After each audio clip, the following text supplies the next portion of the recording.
గడిచిన 5 ఏళ్లలో సాగునీటి రంగం తీవ్ర నిర్లక్ష్యానికి గురైందని జలవనరుల శాఖ మంత్రి నిమ్మల రామనాయుడు అన్నారు. కడప జిల్లా పర్యటనలో భాగంగా ఆయన జమ్మలమడుగు సమీపంలో ఉన్న గండికోట ప్రాజెక్టును పరిశీలించారు. ప్రాజెక్టుల నిర్వహణకు గత ప్రభుత్వం కనీసం నిధులు కేటాయించకపోవడంతో చాలా వరకు గేట్లు, లాకులు, కాలువలు దెబ్బతిన్నాయన్నారు. 2014 నుంచి 2019 వరకు టీడీపీ ప్రభుత్వం 72,000 కోట్లు ప్రాజెక్టుల నిర్వహణకు ఖర్చు చేసిందన్నారు. కానీ గడిచిన 5 ఏళ్లలో 32,000 కోట్లు కేటాయించి వాటిలో 19,000 కోట్లు మాత్రమే ఖర్చు చేశారన్నారు.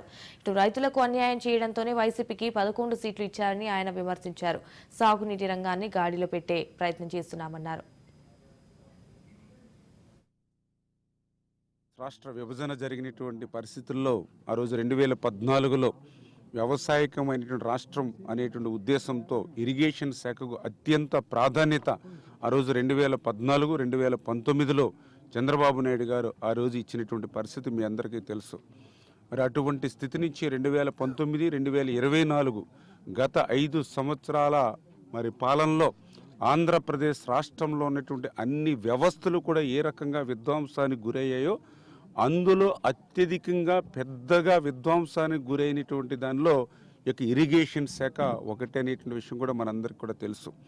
ఎందుకంటే మీ అందరూ చూశారు, గత 5 సంవత్సరాల పాలనలో ఎక్కడ కూడా ఒక ఈ ఇరిగేషన్కి సంబంధించి ఒక రిజర్వాయర్ కానీ, ఒక కెనాల్ కానీ, ఒక డ్రైన్స్ కానీ ఎక్కడ కూడా ఒక డీసిల్టింగ్ 5 సంవత్సరాల్లో చేయలేనిటువంటి పరిస్థితి కానీ, ఆఖరికి ఏదైతే లాకులు, షట్టర్సు, డోర్సు, రోప్స్ వంటికి కనీసం మరామతుల మాట అటుంచి వాటికి సంబంధించినటువంటి గ్రీజ్ కూడా పెట్టి మెయింటెనెన్స్ చేయలేనిటువంటి పరిస్థితి గత 5 సంవత్సరాల్లో మీరందరూ చూసినటువంటి పరిస్థితి.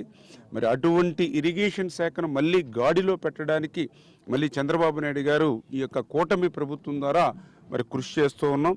దానికి ఉదాహరణే ఏదైతే 2014, 2019 5 సంవత్సరాల్లో ఇరిగేషన్ శాఖకు ఆ రోజు మాకు 5 సంవత్సరాలు 7 లక్షల కోట్ల బడ్జెట్ ఉంటే మేము 72,000 కోట్ల రూపాయలు మరి ఇరిగేషన్ శాఖ ఆ రోజు మేము కేటాయించాం.